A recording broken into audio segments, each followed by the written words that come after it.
Simi teacher ഉൾപ്പെടെയുള്ള അധ്യാപകരെ, പ്രിയമുള്ള വിദ്യാർത്ഥി സുഹൃത്തുക്കളെ, ഒന്നാണ് നമ്മൾ, ഒരേ രക്തമാണ്, ഒരേ വെള്ളമാണ്, പ്രാർത്ഥിക്കുവാനുള്ള പാഠമൊന്നാണ്. അന്നം വിളമ്പും രുചിക്കൂട്ടിനുള്ളിൽ ഇടയ്ക്കിടെ പൂക്കും എരിയുമൊന്നാണ്.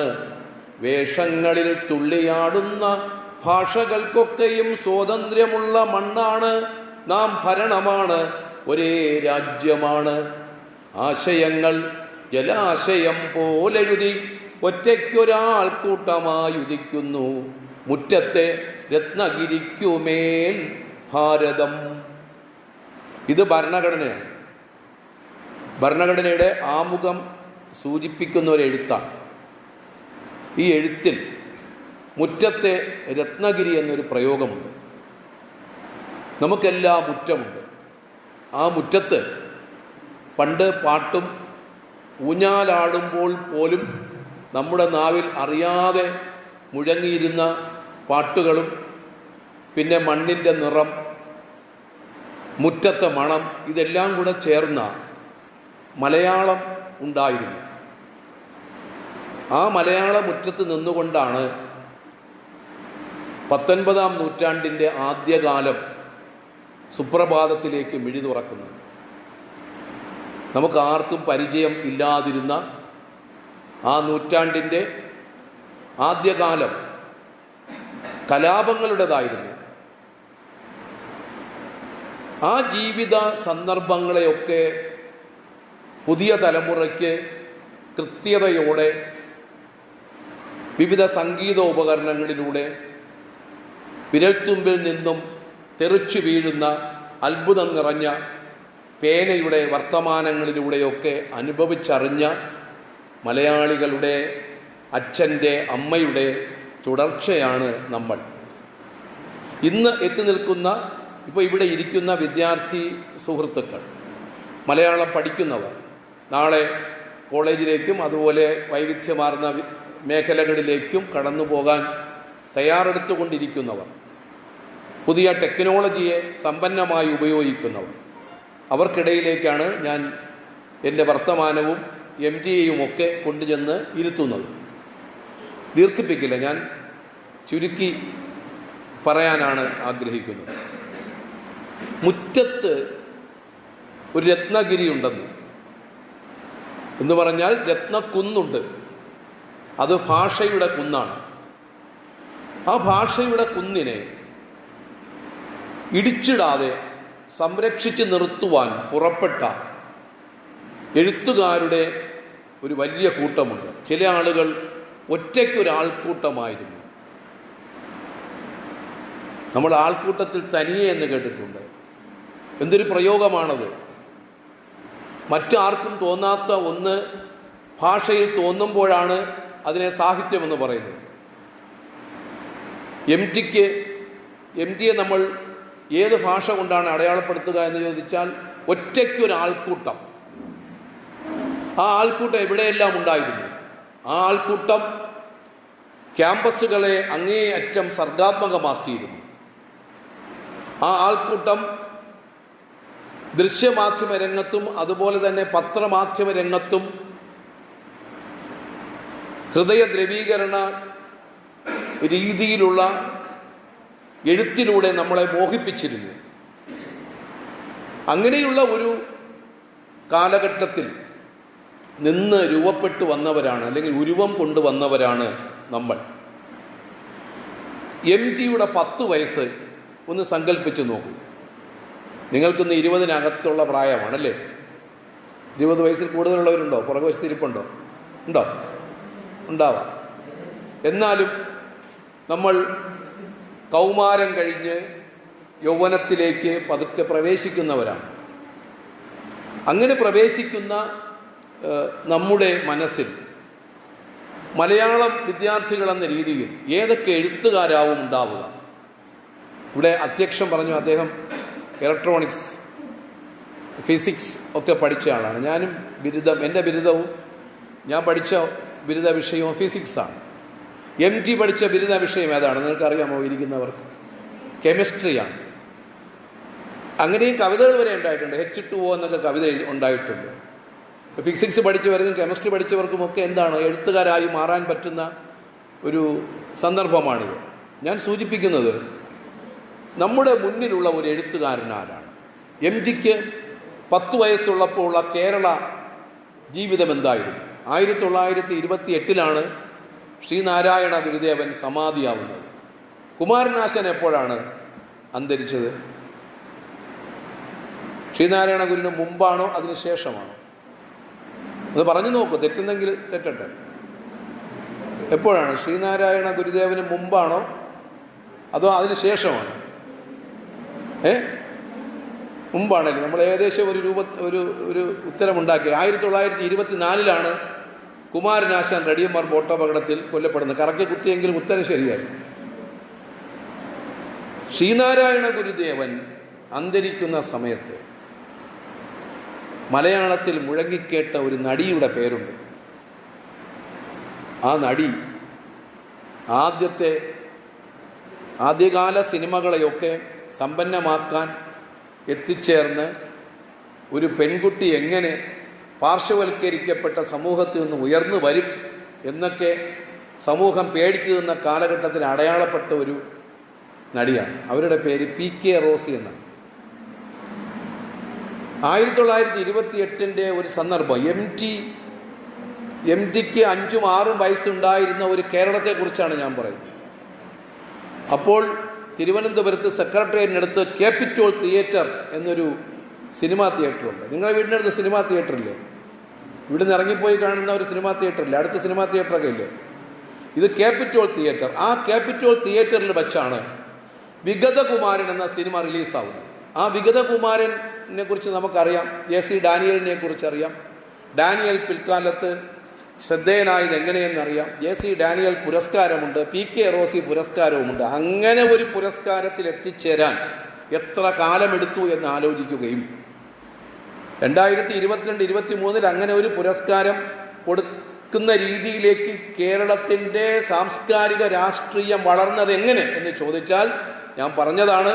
1928 കാലഘട്ടത്തിൽ അതിനുശേഷം തിരുവനന്തപുരത്തെ ക്യാപിറ്റോൾ തിയേറ്ററിൽ ഡാനിയൽ വിഗതകുമാരൻ എന്ന സിനിമ പ്രദർശിപ്പിക്കാൻ തീരുമാനിക്കുന്നു. ആ സിനിമയുടെ സ്വിച്ച് ഓൺ കർമ്മം നിർവഹിച്ച മനുഷ്യൻ മള്ളൂർ ഗോവിന്ദപിള്ളയാണ്. മള്ളൂർ ഗോവിന്ദപിള്ള നിങ്ങൾക്കറിയാം. 1000 രൂപയും മള്ളൂരുമുണ്ടെങ്കിൽ ആരെയും കൊല്ലാമേ രാമനാരായണ എന്ന് ജനങ്ങൾ പറഞ്ഞുകൊണ്ടിരുന്ന ഒരു വക്കീലാണ്. അവിടെ സിനിമ ഓടിത്തുടങ്ങിയപ്പോഴാണ് PK റോസി വന്നത്. PK റോസി വന്നതും PK റോസിയെ കണ്ടതും മള്ളൂർ ഗോവിന്ദപിള്ളയിലെ ജാതി പൊട്ടിത്തെറിച്ചു. അയാളുടെ ഫ്യൂഡൽ മാമൂലുകൾ ഉള്ളിൽ നിന്നും പുറത്തേക്ക് ചാടി. അവിടെ നിന്നുകൊണ്ട് അയാൾ പറഞ്ഞു, ഡാനിയലെ നിർത്തടാ നിന്റെ സിനിമ, ഡാനിയലെ നിർത്തടാ നിന്റെ സിനിമ. പെട്ടെന്ന് സിനിമ നിന്നു. കാരണം എന്താണ്? നായർ യുവതിയുടെ വേഷം ചെയ്യാൻ നായരല്ലാത്ത ഒരാൾ, ജാതിയിൽ താഴ്ന്ന ഒരു പെൺകുട്ടി വന്നതുകൊണ്ടാണ് മള്ളൂർ ഗോവിന്ദപിള്ള കലയുടെ മേൽ വലിയ ആക്രോശം നടത്തിയത്. നിർത്തടാ ഡാനിയലെ നിന്റെ സിനിമ. സിനിമ നിന്നു, തിയേറ്റർ കത്തി. പിന്നെ PK റോസി ഏത് വഴി എവിടെ പോയി എന്നുള്ളത് നിങ്ങൾ ഭാവനയിൽ കണ്ടെത്തേണ്ടതും അല്ലെങ്കിൽ നിങ്ങൾ കഥയിലോ എഴുത്തിലോ രൂപപ്പെടുത്തേണ്ട ഒന്നുമാണ്. ഞാൻ പറഞ്ഞത് ആ ഒരു കാലഘട്ടത്തിൽ ഈ സമൂഹത്തിലേക്ക് തൻ്റെ പിച്ചവയ്ക്കൽ നടത്തിയ ആളാണ്. പിച്ചവയ്പ് നടത്തിയ എഴുത്തുകാരനാണ് MT വാസുദേവൻ നായർ.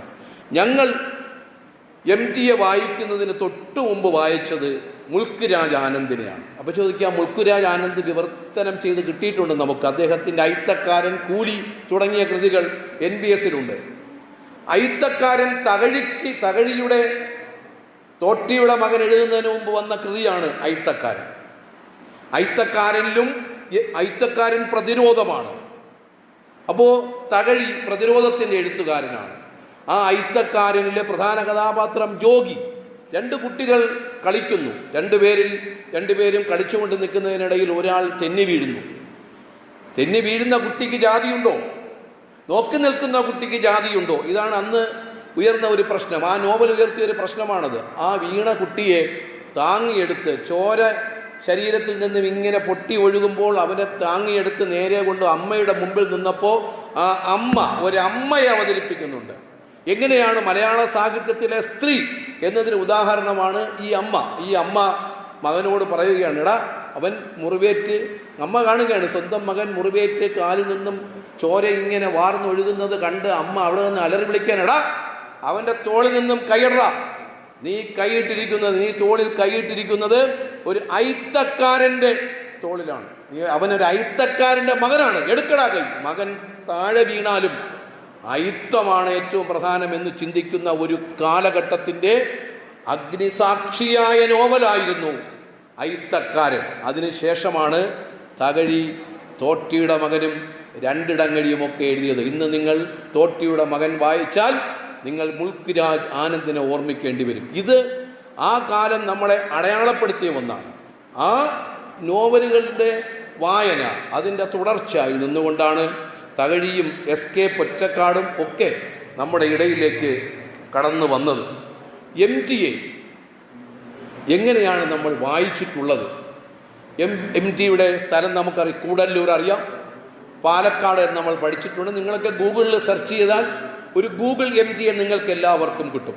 ഗൂഗിളിന് പുറത്ത് ഒരു MT ഉണ്ട്, പക്ഷേ പരമാവധി ഗൂഗിളിനകത്ത് നമുക്കൊരു MTയെ കണ്ടെത്താൻ കഴിയും. ഞാൻ പറയാൻ ശ്രമിക്കുന്നത് പാലക്കാട് കൂടല്ലൂരിലും അതുപോലെ തൃശ്ശൂർ പുന്നയൂർ കുളത്തും MT അങ്ങനെ പറന്നു നടന്ന ഒരു കാലത്തിൻ്റെ ആവിഷ്കാരം നമുക്ക് പല എഴുത്തിലും വായിക്കാൻ കഴിഞ്ഞിട്ടുണ്ട്. MTയുടെ വിദ്യാഭ്യാസം, MTയുടെ ഫിസിക്സ് എന്ന് പറയുന്ന കെമിസ്ട്രി എന്ന വിഷയത്തിലുള്ള ആഭിമുഖ്യം, അവിടെ നിന്നുകൊണ്ട് അദ്ദേഹം പത്രപ്രവർത്തന മേഖലയിലേക്ക് പോയത്, അദ്ദേഹം പാലക്കാട് MB കോളേജിൽ അദ്ദേഹം പ്രമീള എന്ന അധ്യാപികയോടൊപ്പം പാരലൽ കോളേജിൽ അധ്യാപനം നടത്തിയത്, പിൽക്കാലത്ത് പ്രമീളയെ വിവാഹം കഴിക്കേണ്ടി വന്നത് ഒക്കെ MTയുടെ ജീവിതത്തിൻ്റെ ഭാഗമായി നമ്മൾ വായിച്ചിട്ടുണ്ട്. അങ്ങനെ പാലക്കാട് MB ട്യൂട്ടോറിയൽ അധ്യാപകനായിരുന്ന MT ഗ്രാമസേവകനായി തളിപ്പറമ്പിൽ ജോലി കിട്ടിയിട്ടും ആ ജോലി വേണ്ട എന്ന് തീരുമാനിച്ച് മടങ്ങിയെത്തിയ MT ജയകേരളം എന്ന് പറയുന്ന ഒരു എഴുത്തു പത്രികയിൽ തൻ്റെ കൃതികൾ അച്ചടിച്ച MT അതിൻ്റെ തുടർച്ചയായി ന്യൂയോർക്ക് ഹെറാൾഡ് എന്ന് പറയുന്ന ലോക ചെറുകഥ മത്സരം നടത്തിയ ഒരു സംരംഭത്തിൻ്റെ ഭാഗമായി MTയുടെ ചെറുകഥ ലോകം അംഗീകരിക്കുന്നത് വളർത്തുമൃഗങ്ങൾ എന്നാണ് ചെറുകഥയുടെ പേര്. ആ ചെറുകഥയിലൂടെ MT വളരുന്നതൊക്കെ നമ്മൾ പലപ്പോഴും അന്വേഷിച്ച് കണ്ടെത്തിയിട്ടുള്ള കാര്യങ്ങളാണ്. ഞാൻ പറയുന്ന ആദ്യത്തെ കാര്യം, MTയിലേക്ക് എങ്ങനെയാണ് മനുഷ്യർ അടുക്കുന്നത്? നമ്മൾ അടുത്ത കാലത്ത് നമ്മൾ കേട്ട MTയുടെ മരണാനന്തരം തന്നെ കേട്ട പ്രധാനപ്പെട്ട ചില കാര്യങ്ങളുണ്ട്. ഇന്ന് MT ആരോടും സംസാരിക്കില്ല. MTയിലേക്ക് അടുക്കുക പ്രയാസമാണ്. തകഴി അടുത്തു നിന്നതുപോലെ MT മനുഷ്യരുടെ അടുത്തേക്ക് നിന്നില്ല. ചെറുകാടും ഇടശ്ശേരിയും ഇടപഴകിയതുപോലെ സമൂഹത്തിൽ MT ഇടപഴകിയില്ല. പിന്നെ എങ്ങനെയാണ് MT ഈ സമൂഹത്തിൽ ഇവരുടെ എല്ലാം മുകളിൽ പ്രതിഷ്ഠിക്കപ്പെട്ടത് എന്നൊരു ചോദ്യം നമ്മുടെ ഇടയിൽ ഇപ്പോഴും എപ്പോഴും മുഴങ്ങി നിൽക്കുന്നുണ്ട്. തകഴി എഴുതിയ രണ്ടിടങ്ങഴിയൊക്കെ നമ്മൾ വായിച്ചിട്ടുണ്ട്. അതിൻ്റെ കഥാപാത്രങ്ങളുടെ ശക്തി നമ്മൾ അനുഭവിച്ചിട്ടുണ്ട്. പുഷ്പവേലിൽ ഔസേപ്പ് എന്ന് പറയുന്ന ഒരു ജന്മി നെല്ല് കടത്താൻ ശ്രമിച്ചപ്പോൾ കോരൻ്റെ സംഘാംഗങ്ങളും കൂടെ ചേർന്ന് പുഷ്പവേലിൽ ഔസേപ്പിനെ നെല്ല് കടത്താൻ അനുവദിക്കാതെ നേരെ നിന്ന് സമരം ചെയ്തപ്പോൾ പുഷ്പവേലിൽ ഔസേപ്പ് ചവിട്ടിയ സന്ദർഭവും നമുക്ക് ഓർമ്മയുണ്ട്. അങ്ങനെ പുഷ്പവേലിൽ ഔസേപ്പിനെതിരെ നടത്തിയ വലിയൊരു സമരമായി നമ്മൾ രണ്ടിടങ്ങഴിക്ക് വേണ്ടി ഒരു കാലഘട്ടത്തെ അടയാളപ്പെടുത്തിയിട്ടുണ്ട്. അതേ കാലഘട്ടത്തിൽ തന്നെയാണ് ഇടശ്ശേരി എഴുത്തിൻ്റെ പ്രധാനപ്പെട്ട പ്രതിരോധത്തെ രൂപപ്പെടുത്തിയെടുത്തത്. മല്ലൂർക്കയമിനി ചൊല്ലുമാത്രം മല്ലൂരത്തേവർ തെരുവ് ദൈവം ശാന്തഗംഭീരമായി പൊങ്ങി നിൽക്കും അന്തിമഹാക്കാളൻ കുന്നുപോലും ജൃംഭിത യന്ത്രക്കിടാവെറിയും പമ്പരം പോലെ കറങ്ങി നിൽക്കും. ഈ തലകുടുക്കിയിരിക്കുന്നല്ലോ, വല്ല മനസ്സിലായോ? ജൃംഭിത യന്ത്രക്കിടാവെറിയും പമ്പരം പോലെ കറങ്ങി നിൽക്കും. എന്താ മോളെ പേരെന്താ? ജയലക്ഷ്മി. ജയലക്ഷ്മിക്ക് മനസ്സിലായോ? ഇത് ഇടശ്ശേരിയുടെ ഒരു കവിതയാണ് കേട്ടോ. അതായത് മല്ലൂർക്കയം ഇനി ചൊല്ലു മാത്രമാണ്, എല്ലാ ദൈവങ്ങളും തെരുവ് ദൈവങ്ങളാണ്, ശാന്തഗംഭീരമായി നിൽക്കുന്ന അന്തിമഹാകാളൻ കുന്നുപോലും യാന്ത്രികമായ ഒരു ലോകത്തിലാണ്. ജൃംഭിത യന്ത്ര കിടാവെറിയുന്ന ഒരു പമ്പരം പോലെ നമ്മുടെ ഈ കുന്നുകൾ കറങ്ങി നിൽക്കും എന്ന് പ്രഖ്യാപിച്ചത് ഇടശ്ശേരിയാണ്. ഞാൻ പറഞ്ഞ ഇങ്ങനെ ഇടശ്ശേരിയും ചെറുകാടും അതുപോലെ മറ്റെഴുത്തുകാരുമൊക്കെ നിന്ന ഒരു ലോകത്തിൽ, തകഴിയും ഒക്കെ നിന്ന ഒരു ലോകത്തിൽ, ചെറുകാട്, മുത്തശ്ശിയൊക്കെ എഴുതിയാൽ ഇങ്ങനെ നിന്ന ഒരു ലോകത്തിൽ എങ്ങനെയാണ് ഇവരിൽ നിന്നും വ്യത്യസ്തനായ ഒരു MT സൃഷ്ടിക്കപ്പെട്ടത്? ഇതൊരു ചോദ്യമാണ്. ഇതിനൊരു ഉത്തരം പറയാമോ? ഉണ്ടാതിരിക്കാതെ പറയാമോ? MT ജനങ്ങളോട് അടുത്ത് നിന്നില്ല. MT ജനങ്ങളിൽ നിന്ന് മാറി നിന്നു. പക്ഷെ ജനങ്ങളോട് അടുത്ത് നിന്ന് പുരോഗമന പ്രവർത്തനങ്ങളിൽ സജീവമായി എല്ലാ സ്ഥലങ്ങളിലും നിരന്തരം പോവുകയും അത്തരത്തിലുള്ള കവിതകളും അത്തരത്തിലുള്ള കഥകളും എഴുതി ചർച്ച ചെയ്ത എല്ലാവരും സമൂഹത്തിൽ നിറഞ്ഞു നിന്നപ്പോൾ MT അവരിൽ നിന്നും മാറി നിന്നു. പക്ഷേ വായനക്കാരായ നമ്മൾ MTയുടെ അടുത്തേക്ക് പോയി. എന്നാൽ MTയിലേക്ക് നമ്മളെല്ലാം അടുത്തു.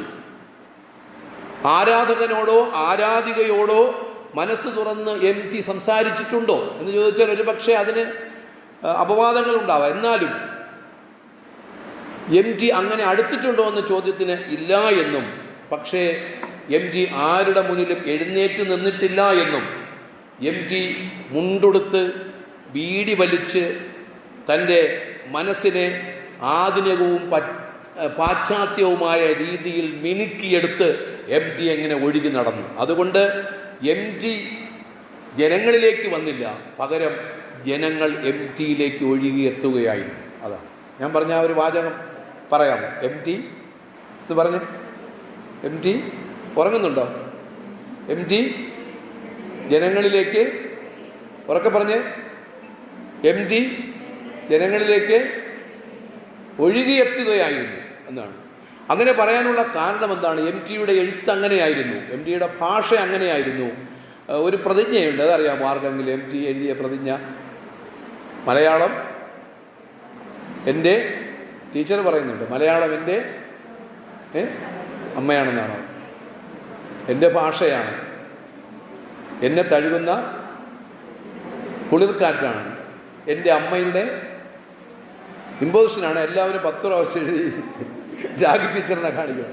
എൻ്റെ അമ്മയുടെ തലോടലും ശാസനയുമാണ്. അല്ലേ? ഇത് പഠിക്കണം. എൻ്റെ ഭാഷ മലയാളമാണെന്നാണ്. എൻ്റെ ഭാഷ ഞാൻ തന്നെയാണ്. ഇതാണ് MT എഴുതിയ പ്രതിജ്ഞ. ഇതാണെന്ന് എല്ലായിടത്തും തൂക്കിയിട്ട് നിങ്ങളുടെ മലയാളം ഡിപ്പാർട്ട്മെൻറ്റിൽ ഈ പ്രതിജ്ഞ ഉണ്ടോ? അല്ലെങ്കിൽ നന്നായിട്ട് ഫ്രെയിം ചെയ്ത് അത് തൂക്കിയിടണം. MTയുടെ ഭാഷാ പ്രതിജ്ഞ. ഒരു പക്ഷേ ഈ വർഷം ഇവിടെ ആത്മൻ സാറൊക്കെ ഇരിപ്പുണ്ട്. സൂചിപ്പിച്ച ഏറ്റവും പ്രധാനപ്പെട്ട കാര്യം എന്താണ്? ഈ വർഷം മുഴുവൻ MTയെ നമ്മൾ ഏറ്റെടുക്കുകയാണ് എങ്കിൽ അതിലൊന്ന് ഏതായിരിക്കണം? MTയുടെ ഭാഷാ പ്രതിജ്ഞ എന്ത് ചെയ്യണം? നന്നായി ഫ്രെയിം ചെയ്ത് നിങ്ങളുടെ ഡിപ്പാർട്ട്മെൻറ്റിൽ തൂക്കുക എന്ന് പറയുന്നതാണ് ഏറ്റവും പ്രധാനപ്പെട്ട കാര്യം. അതിൽ അല്ലേ, എൻ്റെ അമ്മയുടെ തലോടലും ശാസനയുമായി ഭാഷ നിലനിൽക്കാൻ വേണ്ടിയുള്ള സർഗാത്മകമായ സമരത്തിൽ ഏർപ്പെട്ടത് കൊണ്ടാണ് MTയെ ജനങ്ങൾ സ്നേഹിച്ചത്. ഒരു ഉദാഹരണം ഞാൻ പറയാം. ഞാൻ നേരത്തെ പറഞ്ഞല്ലോ, മുണ്ടുടുത്ത് ബീഡി വലിച്ച് നടന്ന ഒരു മനുഷ്യൻ. അങ്ങനെ ബീഡി ഇങ്ങനെ പുകഞ്ഞുകൊണ്ടിരിക്കുമ്പോഴും അദ്ദേഹത്തിൻ്റെ ഉള്ളിൽ ലോക സാഹിത്യം കിടന്നിങ്ങനെ കളിക്കുകയായിരുന്നു. ഒരു ഉദാഹരണം, എന്തുകൊണ്ടാണ് ജനങ്ങൾ MTയെ തേടിയെത്തിയത് എന്ന് പറയുന്നതിന് ഒരു കാരണം കൂടെയുണ്ട്. സത്യജിത് റായ് നിങ്ങൾക്കറിയാം, ഫ്രാൻസിലെ ഏറ്റവും വലിയ ബഹുമതി ലഭിച്ച മനുഷ്യനാണ്.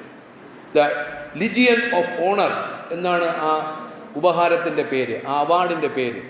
അത് നൽകുവാൻ വേണ്ടി ഫ്രാൻസിലെ പ്രസിഡന്റ് അദ്ദേഹത്തിനെ പാരീസിലേക്കല്ല ക്ഷണിച്ചത്. നേരെ മറിച്ച് ആ ഉപഹാരവും കൊണ്ട് പാരീസിലെ പ്രസിഡന്റ് എവിടേക്ക് വന്നു? കൊൽക്കത്തയിൽ കൊൽക്കത്തയിൽ സത്യജിത്ത് റായ് താമസിക്കുന്ന സ്ഥലത്ത് കൊണ്ടുപോയി ഉപഹാരം കൊടുത്തു. ആ ഫ്രാൻസിലെ ആ ഭരണാധികാരികൾക്ക് കയ്യടി കൊടുത്തേ. കയ്യടിക്കടാ, ചുമ്മാ അടിക്കോ? ഇതൊക്കെ കണ്ണു തുറന്നു വെച്ച് ഉറങ്ങുന്നുണ്ടോ? കണ്ണു തുറന്നു വെച്ച് ഉറങ്ങാൻ അറിയോ? ഇല്ല. ഇങ്ങനെ ഞാൻ പറഞ്ഞു വന്നത് ഇതാണ്, അങ്ങനെ തേടിപ്പോകുന്നു അല്ലേ. നമുക്കെന്തുകൊണ്ടാണ് എഴുത്തുകാരാവാൻ പറ്റാത്തത്? നമുക്കെന്തുകൊണ്ടാണ് ശില്പശാലകളിൽ പങ്കെടുക്കാൻ പറ്റാത്തത്? ഞാൻ MDയെ 3 സന്ദർഭങ്ങളിലാണ് അടുത്ത് കണ്ടിട്ടുള്ളത്, അടുത്തറിഞ്ഞിട്ടുള്ളത്. അതിലൊന്ന്, അദ്ദേഹത്തോടൊപ്പം ഒരു വേദി പങ്കിട്ടു. അദ്ദേഹത്തിന് കാട്ടാൽ മേളയിൽ അദ്ദേഹത്തിന് സമഗ്ര സംഭാവനയ്ക്കുള്ള പുരസ്കാരം 50,000 രൂപയും ശില്പവും പ്രശസ്തി പത്രവും കൊടുത്ത സമയത്ത് അന്ന് ആ വേദിയിൽ അദ്ദേഹത്തിനോടൊപ്പം സംസാരിക്കാനിരുന്നു എന്നുള്ളതാണ് ഒരു കാര്യം. സംസാരിച്ചു. രണ്ടാമത് അദ്ദേഹത്തെ അടുത്തറിയുന്നത് 2009 മലയാളം നമ്മുടെ അഭിമാനം എന്ന് പറയുന്ന ഒരു സാംസ്കാരിക യാത്രയുണ്ടായി. ഈ സാംസ്കാരിക യാത്ര കുമ്പളയിൽ നിന്നാണ് ആരംഭിക്കുന്നത്. സപ്തഭാഷാ സംഗമ ഭൂമിയായ കുമ്പള, കാസർഗോഡ് കുമ്പളയിൽ നിന്ന് ആരംഭിച്ച് തിരുവനന്തപുരത്ത് കോവളം കവികൾ സ്മാരകത്തിൽ സമാപിച്ചത്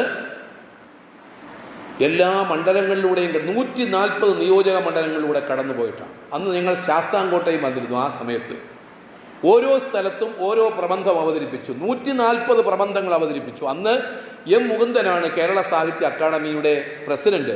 പുരുഷൻ കടലുണ്ടിയാണ് സെക്രട്ടറി. എല്ലാ ദിവസവും വൈകുന്നേരം പുരുഷൻ കടലുണ്ടി MDയോട് സംസാരിച്ച കാര്യങ്ങൾ അവിടെ പറയും. ഈ വിവിധ അക്കാദമികൾ ചേർന്ന് 30-ലധികം അക്കാദമികളുണ്ട് കേരളത്തിൽ.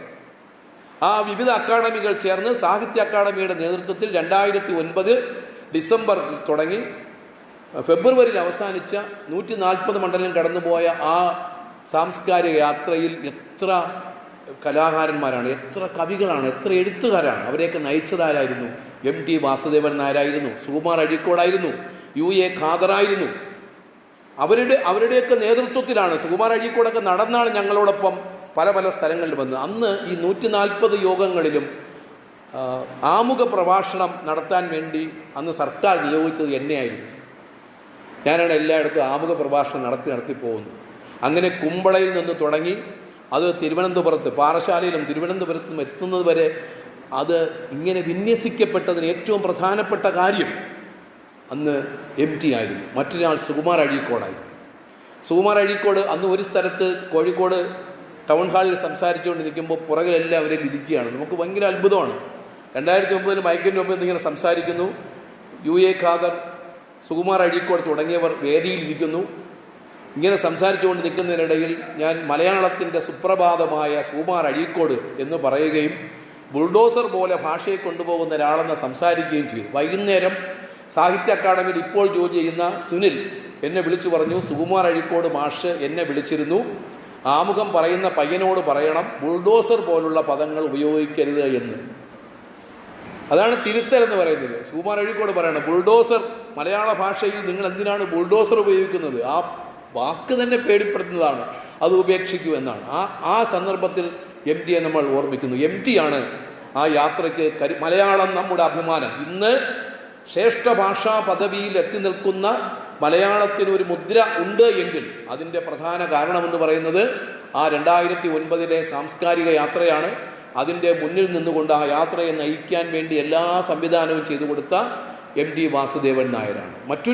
മറ്റു ചില സന്ദർഭങ്ങൾ കൂടെ ഓർമ്മിക്കാൻ ഞാൻ ആഗ്രഹിക്കുന്നു. ഒന്ന്, ഈ നമ്മുടെ പ്രിയപ്പെട്ട എഴുത്തുകാരനായ വൈശാഖൻ മാഷ്, ഞാൻ പറയുന്നത് കേൾക്കുന്നുണ്ടോ?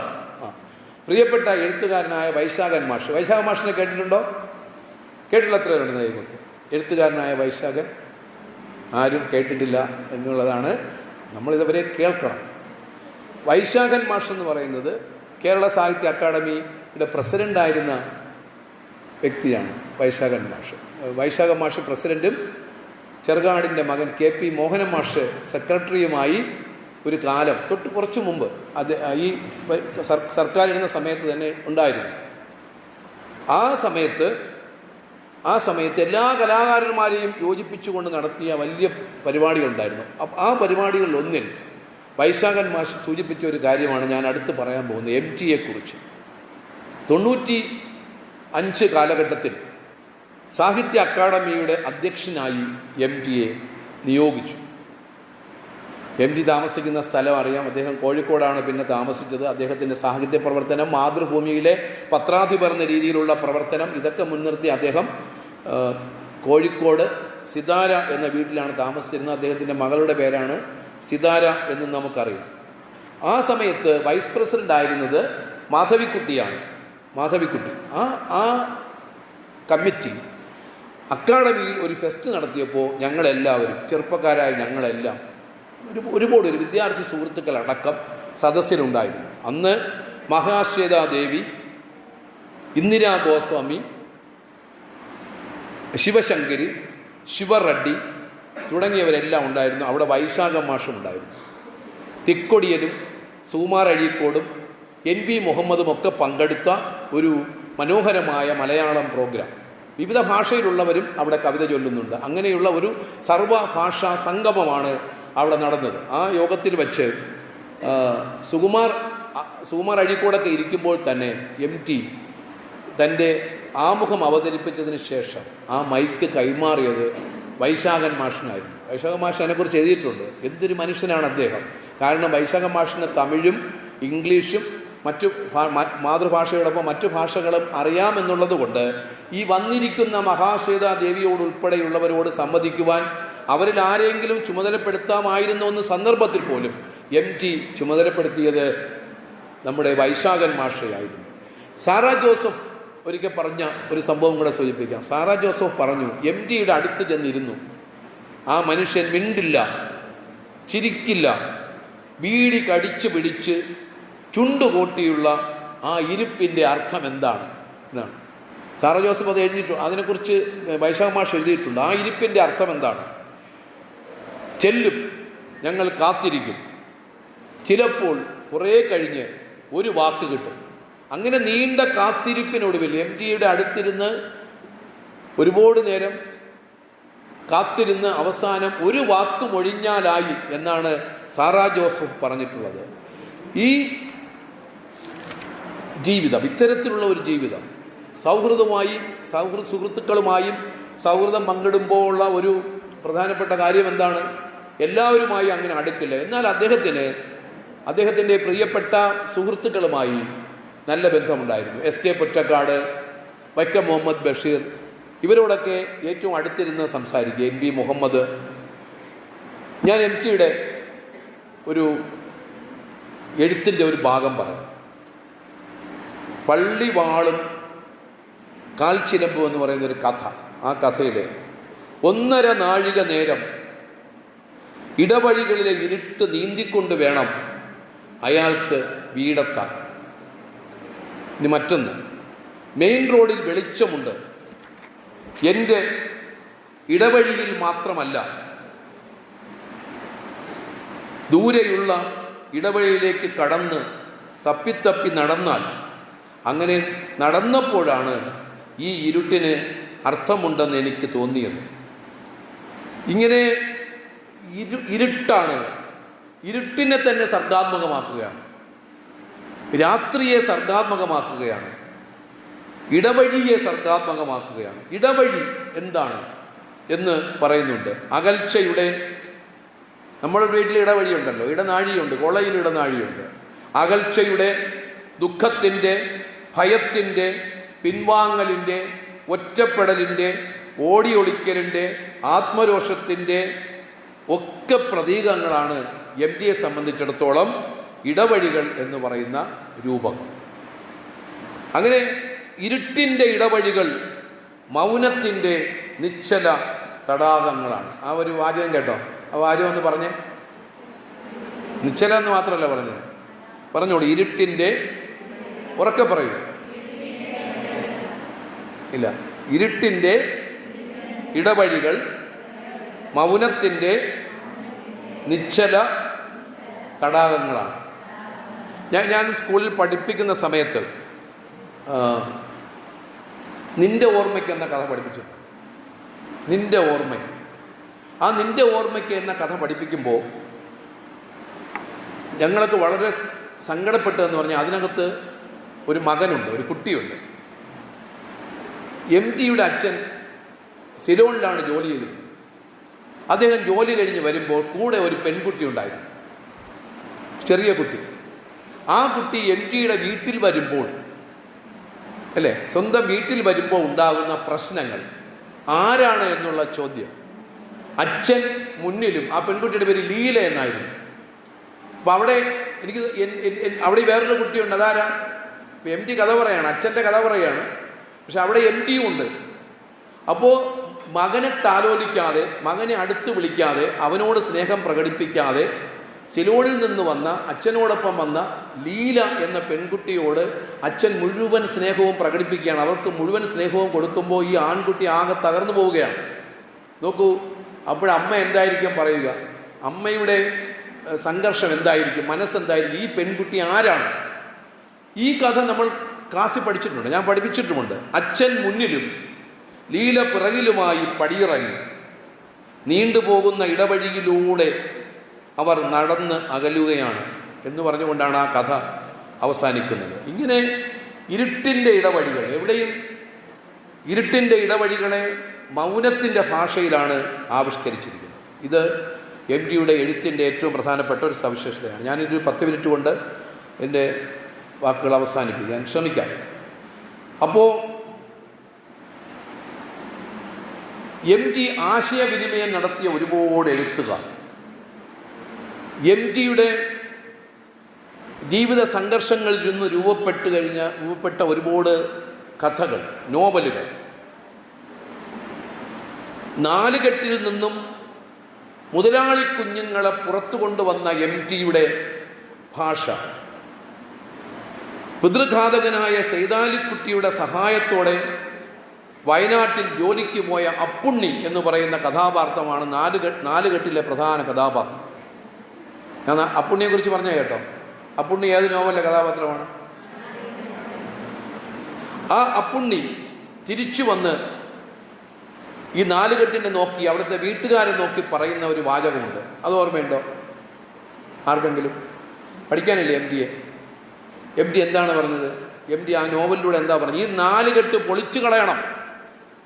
അപ്പുണ്ണിയിലൂടെ പറഞ്ഞതാ എം ടി. ഈ നാലുകെട്ട് പൊളിച്ചു കളയണം.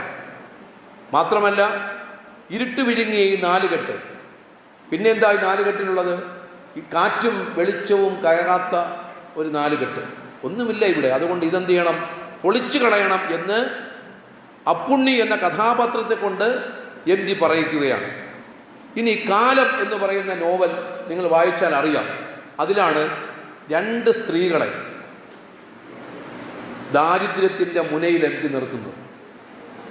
സംഘർഷത്തിൻ്റെ എഴുത്താണത്. ഒരു സ്ത്രീയുടെ പേര്, കാലത്തിലെ കഥാപാത്രങ്ങളുടെ പേരറിയാവോ ആരുടെയെങ്കിലും? കാലത്തിലെ കഥാപാത്രത്തിൻ്റെ പേരറിയാം. ആരാണ്? സേതു അല്ലേ? ആ സേതുവിൻ്റെ രൂപം എന്ന് പറയാമോ? ഒരു സേതുവിൻ്റെ രൂപം എന്താണ്? എങ്ങനെയാണ് ഒരു കഥാപാത്രത്തിനെ എം ടി മെനഞ്ഞെടുത്തത്? എന്താണ് രൂപം? എത്ര പൊക്കമുണ്ട്? 6 അടിയാണോ 6.5 അടിയാണോ? എത്രയാണ്? കണക്ക് കൂട്ടുകയാണല്ലോ. എത്ര അടിയായിരിക്കും സാധാരണ? ധീരോദാത്തൻ പിന്നെന്താണ്? അതറിയാല്ല. ധീരോദാത്തൻ, അത് പ്രതാപ ഗുണവാൻ, വിഖ്യാത വംശൻ, ധരാബാലൻ, നായകൻ എന്ന് പറയുന്ന കൺസെപ്റ്റിനെ അടിച്ച് പൊളിച്ച് എം ടി പൊക്കം കുറഞ്ഞ നല്ല കറുത്ത കോലൻ മുടിയുള്ള ഒരു നായകനെ, ഒരു BA-ക്കാരനെ അവതരിപ്പിക്കുക. ആ BA-ക്കാരനാണ് സേതു. സേതു സ്നേഹിക്കുന്ന പെൺകുട്ടിയെ അതിനകത്ത് വരച്ചിടുന്നുണ്ട്, സുമിത്രയെ. എന്തായിരുന്നു സുമിത്ര? ഒരു സേതു സുമിത്രയുടെ അടുത്തേക്ക് പോകുന്നത്, സുമിത്രയുടെ അടുത്തിരിക്കുന്നത്, അവളുടെ ജീവിതത്തിലേക്ക് കടന്നു പോകുന്നത്, അവളുടെ കൈവിരലുകളിൽ തൊടുന്നത്, പിന്നെ സേതു ജോലി കിട്ടി തിരിച്ചു പോകുന്നത്, വർഷങ്ങൾ കഴിഞ്ഞ് അയാൾ സുമിത്രയെ കാണുന്നത്, ആ സുമിത്രയെ കാണുമ്പോൾ അവളുടെ ജീവിതം തന്നെ ആകെ ഇരുണ്ടിരിക്കുന്നത്. അങ്ങനെ ഒരു സ്ത്രീ എങ്ങനെയാണോ തൻ്റെ പ്രണയത്തിൽ നിന്ന് പുറത്താക്കപ്പെട്ട് അവൾ എങ്ങനെയാണ് തൻ്റെ ജീവിതം അടുത്ത് പുതിയൊരു ജീവിതം നയിക്കുന്നത് എന്ന്, അതിലും അവൾക്ക് എന്താണ് ഒരു പ്രഭാതം കാണാൻ കഴിയാതെ ഇരുണ്ട മുറിക്കകത്ത് തളയ്ക്കപ്പെടുന്ന രീതിയിലേക്ക് നമുക്ക് അത് വായിക്കാൻ പറ്റും.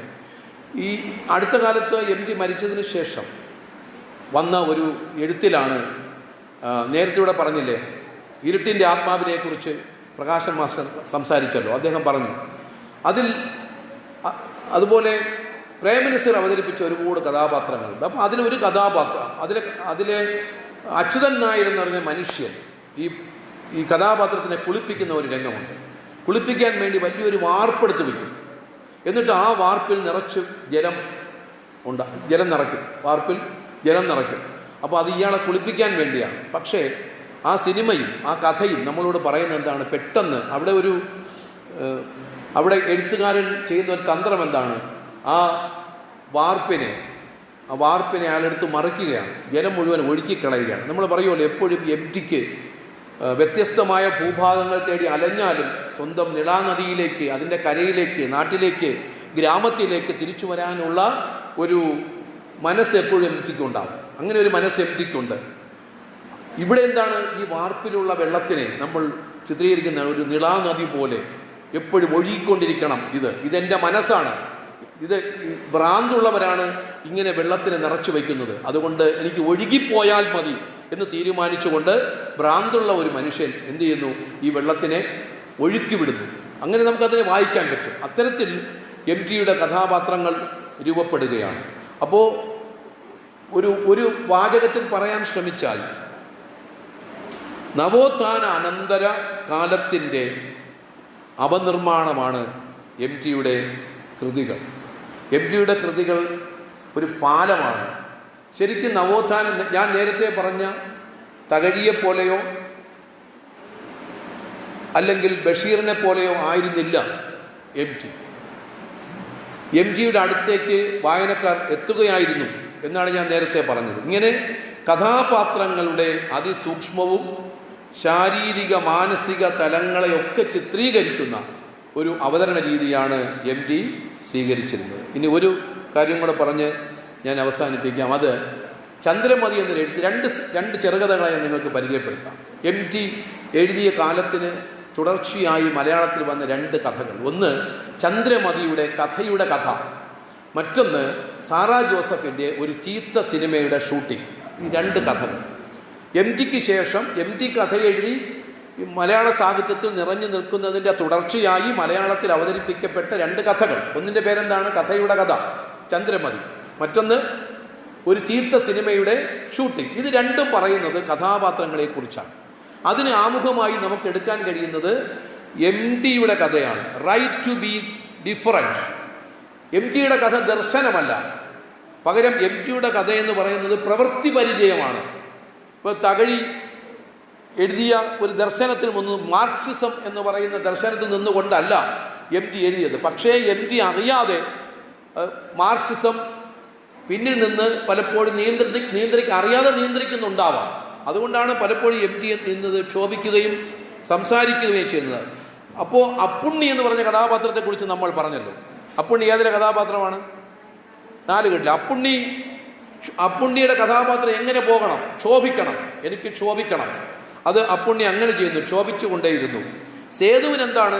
സുമിത്രയെ ഉപേക്ഷിച്ച് എനിക്ക് ഉയർന്നു പോകണം. അതുകൊണ്ട് എം ടി ഈ രണ്ട് കഥാപാത്രങ്ങളെയും തുറന്നു വിട്ടു.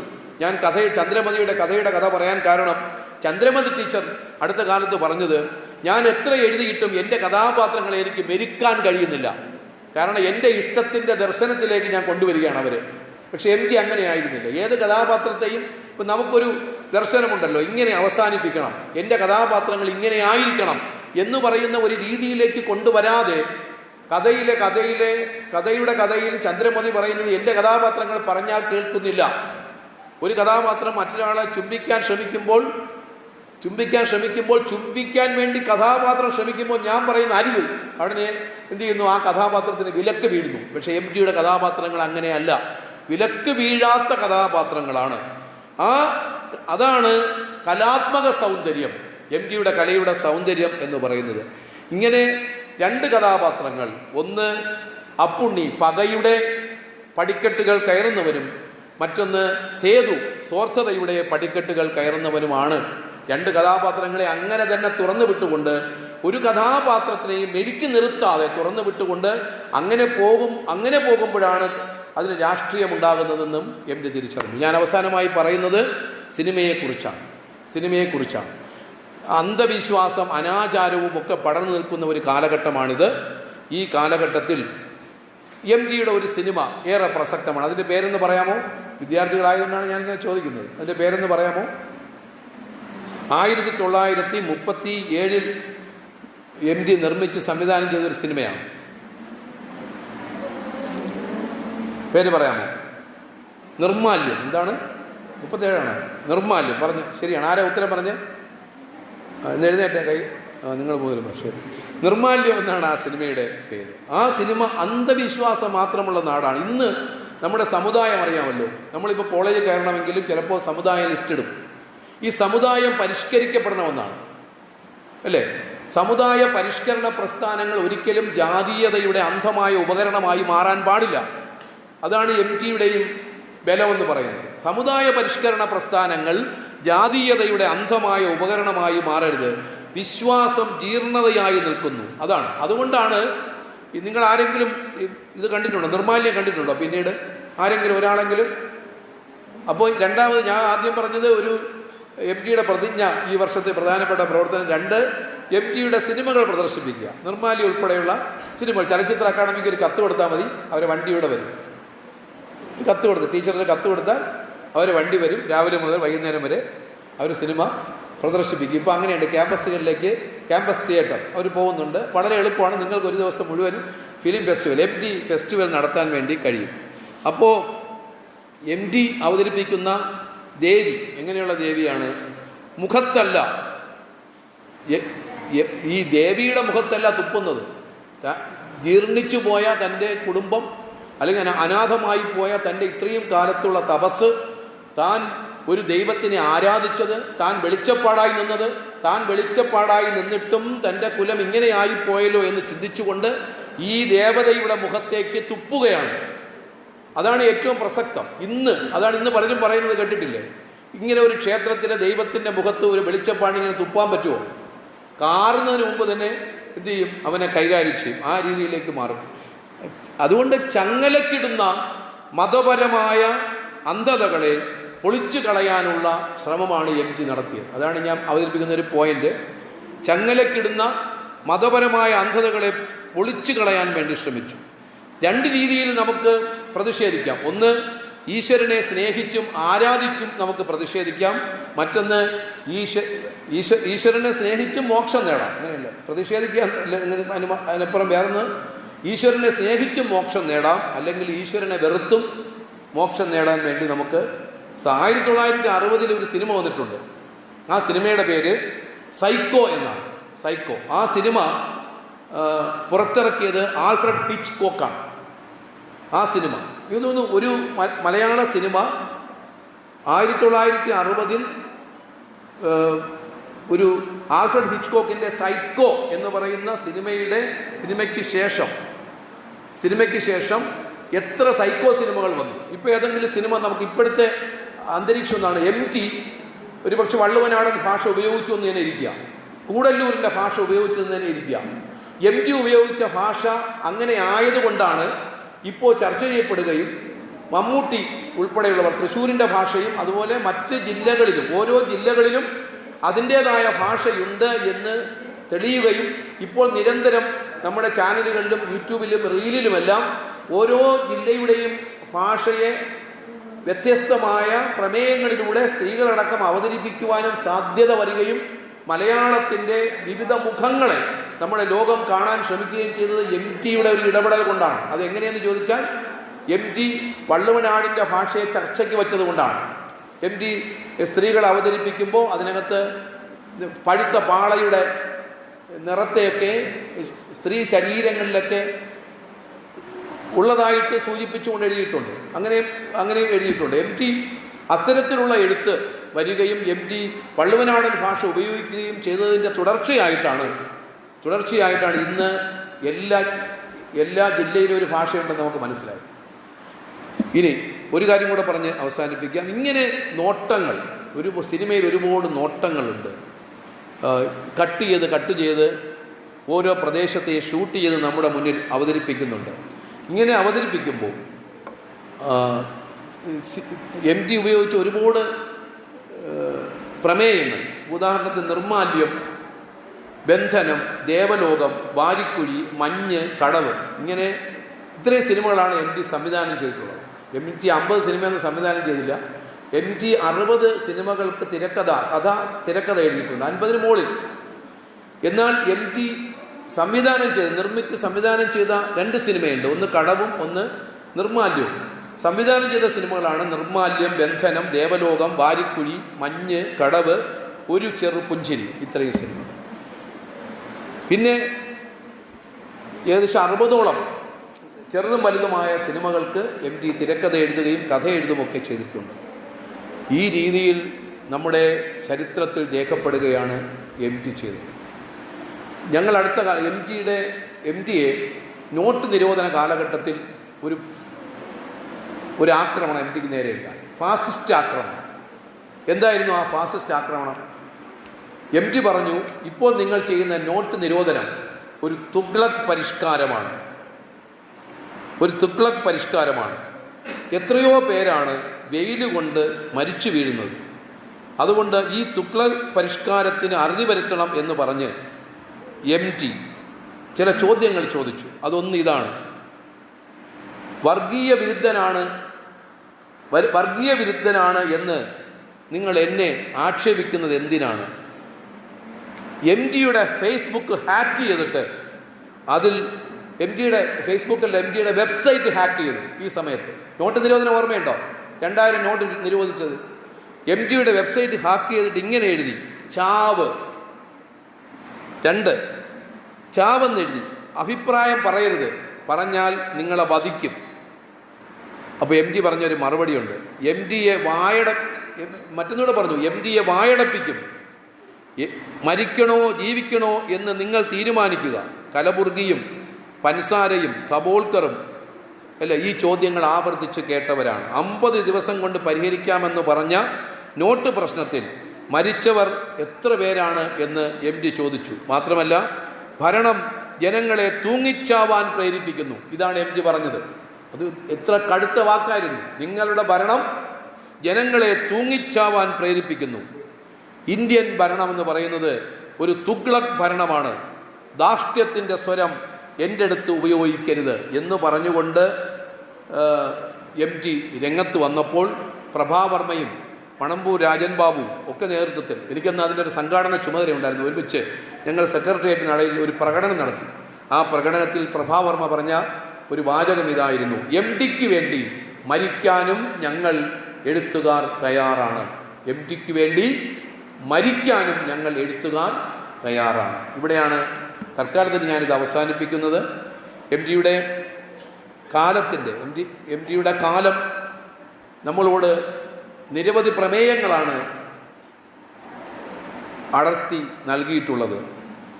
നനഞ്ഞ വയൽ വരമ്പിൻ്റെ അരികിൽ പുതുമഴയ്ക്ക് ജീവൻ വെച്ച കറുകത്തലപ്പുകളിൽ ഉറങ്ങിക്കിടക്കുന്ന പച്ചക്കുതിരകൾ കാൽപ്പാടുകളുടെ ശബ്ദം കേട്ട് ഞെട്ടിയുണരുന്നു. കുതിർന്ന മണ്ണിൻ്റെ നരച്ച ഇരുട്ടിൻ്റെയും ഗന്ധം.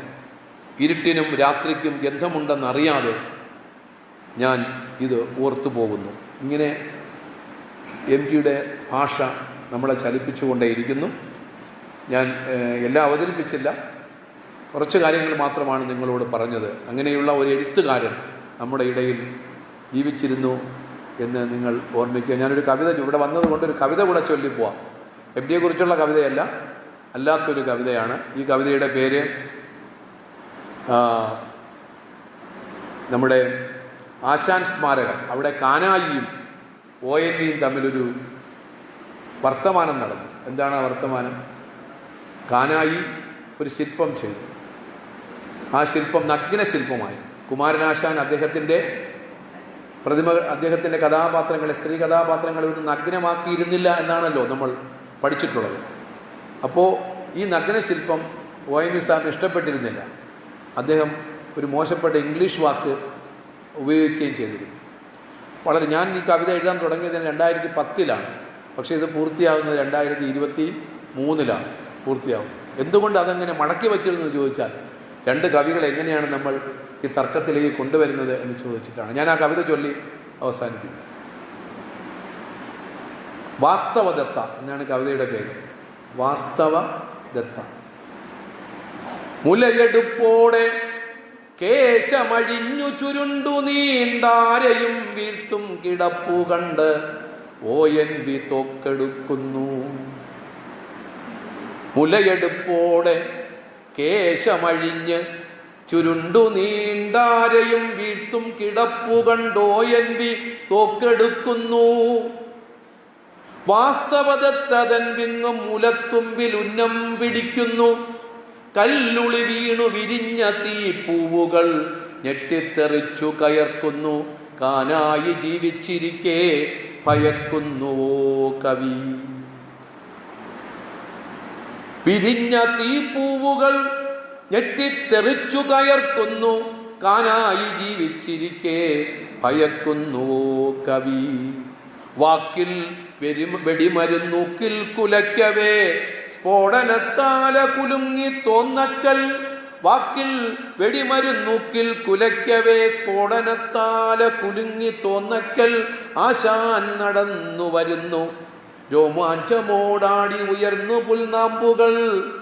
ആശാൻ നടന്നു വരുന്നു രോമാഞ്ചമോടാടി ഉയർന്നു പുൽനാമ്പുകൾ. പിന്നിലായി നളിനിയും ലീലയും ചെമ്പകപ്പൂപോൽ സാവിത്രിയും സീതയും. ചെമ്പകപ്പൂപോൽ സാവിത്രിയും സീതയും. 7 നിറങ്ങൾ ലയിച്ച മാതങ്കിതൻ പാളയിൽ ആരവത്തോടെ ജലപ്പട. 7 നിറങ്ങൾ ലയിച്ച മാതങ്കിതൻ പാളയിൽ ആരവത്തോടെ ജലപ്പട.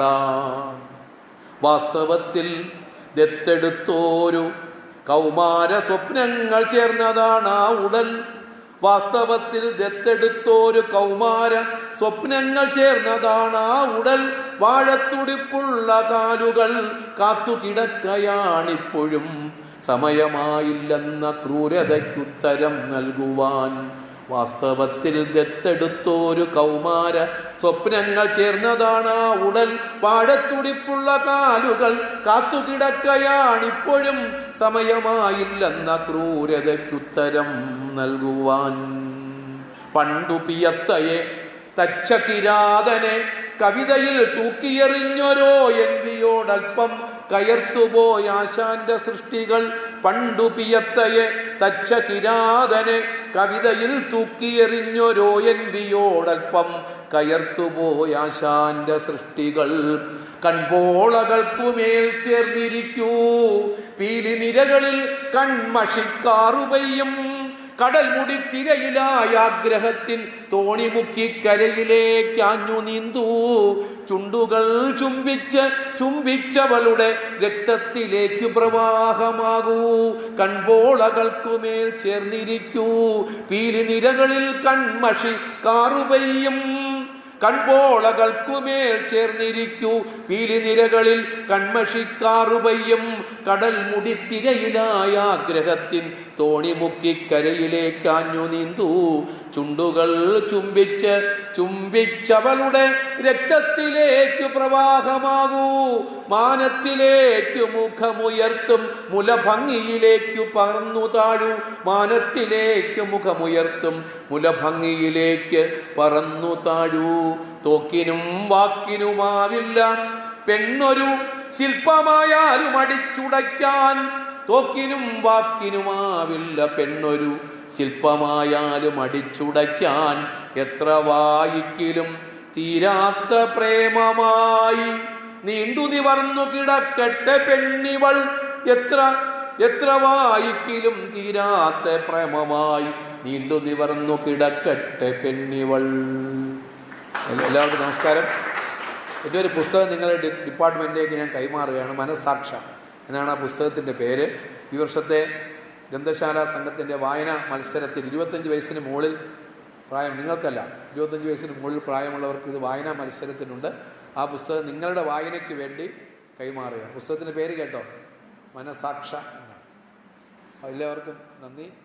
MD അനുസ്മരണം ഉദ്ഘാടനം ചെയ്യുന്നു. അഭിവാദ്യം.